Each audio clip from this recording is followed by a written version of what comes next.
সবুজ শ্যামলে ঘেরা।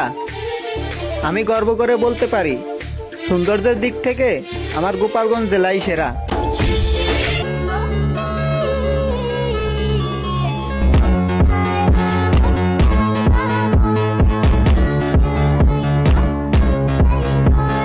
পরিবেশ সবুজ শ্যামলে ঘেরা।